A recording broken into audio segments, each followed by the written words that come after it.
Okay, so we have just a hip and just body mobility, stretchy kind of setup here for you now. Um, so nice and tall, we want to think about your whole body through this, okay? So tucking down and really thinking about each vertebra, moving one at a time. So we're gonna roll and drop, exhaling as we move, one vertebrae at a time. When we get to the bottom, we want to inhale here, starting from our low back, and then slowly roll up, restacking each one of those vertebrae.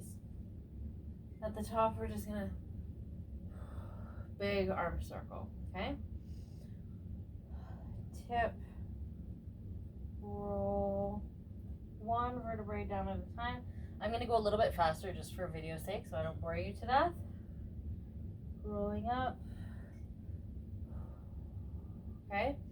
And feel free, like, move as it feels comfortable. So when you're rolling up, it might feel more better to do that as well. Okay? There's no like right or wrong in how you're doing it. It's just opening up that body and moving. Or you're opening up here.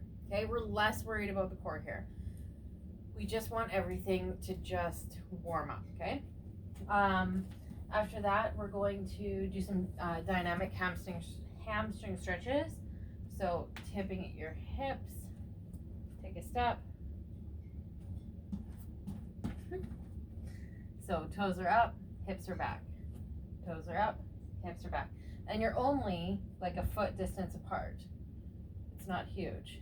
Okay, so do a handful of those. Then we're going to go into some kneeling split stance rotations.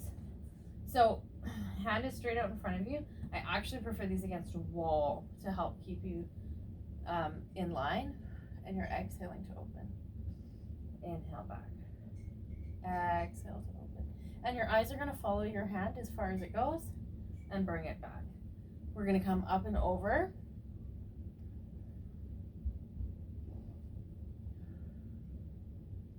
Okay, I like 5 of each of those. Switch, do the other side. You can do them standing as well, if you prefer. But again, then balance is a little bit more of an issue and you're not getting as much sometimes as the rotation, but that's where the wall can come in handy if you're standing against the wall. After those 5 split rotations, we have those 2 different ones where we're coming across and we're coming up and over. We're gonna go into your 4-point hip rocks. So knees are wide, feet are together. We're just sitting back into those hips, coming forward. And just breathing. There's no right or wrong here. The only wrong is not breathing or panicked breathing, okay? After we do about 10 of those, we're gonna take one leg out straight and we're gonna rock forward and back here. Okay, so you should feel a nice stretch through this inner thigh. These are all dynamic movements. So prior to working out, doing the dynamic workout beforehand is so much better for you versus static. Sorry, 1 second. Off that now. Okay, then we'd switch, do the other side, toes pointed forward, rocking forward and back. Next, we're going to take this hand here. We're on your hands and knees.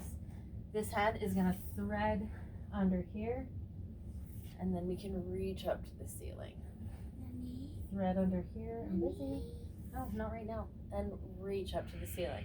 And then we would do the other side. Mom, I need to ask you something very quick. What's up? Mama, could you the hot chocolate in the living room? No, at the kitchen table. Okay. After you're done those, then we're gonna go into your cat-cow. So sorry. Round up and really articulate that arch. Really articulate, rounding through. Articulating through here. Okay. Next we have your single knee drops. So we're gonna move. Sorry. Also, if we go back to that cat-cow for a quick second, just side note, I didn't write this in your thing, but here, if you come down onto your elbows when you're doing your cat-cow, it really isolates that low back. So that might feel really good after long bouts of sitting. Just saying. I love it. Okay. Okay, single knee drops. So we're laying on your back. We're just gonna let one knee drop to the side. Exhale it back. Inhale, exhale. And try to think about, so you have your hip socket here and you have your femur here. So really like find that body connection, feeling that femur roll over into the side and point to a different direction. So now your femur is more pointed to the midline of your body, and then we're going to rotate it in that hip socket back to normal. Okay, so the more we can find that mind to muscle and mind to body connection, the better your progress will be. Then we'll do the other side, out and in. Okay, then we're going to do both. So they're both dropping down, let those hips relax, open and back. So we don't want to be really rigid through doing this. We're not thinking about our core. We're just relaxed and loosey-goosey as we do this, and just letting our body relax into it and then pull back in. Okay, so after the double knee drops, then we're gonna stack your knees. High rower chair here. I prefer a pillow or something here for this, because we would ideally want you here. So I would actually use my ball and put it here. Okay, so hips are stacked, and we're gonna inhale, exhale. Really getting that thoracic rotation through here.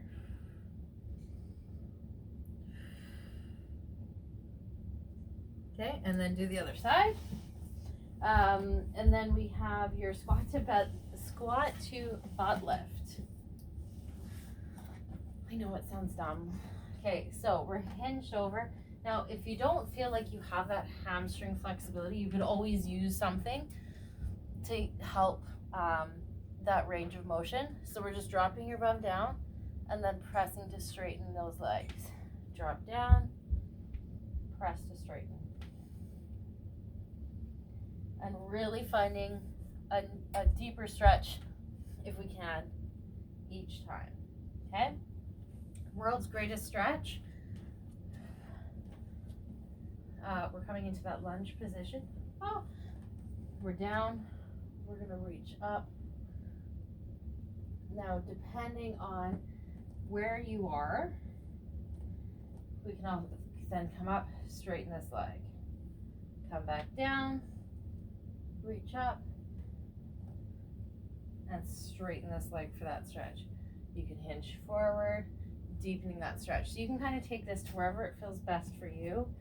So that is throwing me off. So we're down, hinge over, rotate up. So you're straight fingertip to fingertip, back up, whoop. Stretch the front leg, tip over for that hamstring stretch here. Back, come back down, rotate up. Or you're staying here and just doing these, okay? Getting that rotation. So wherever feels good, okay? All right, have fun.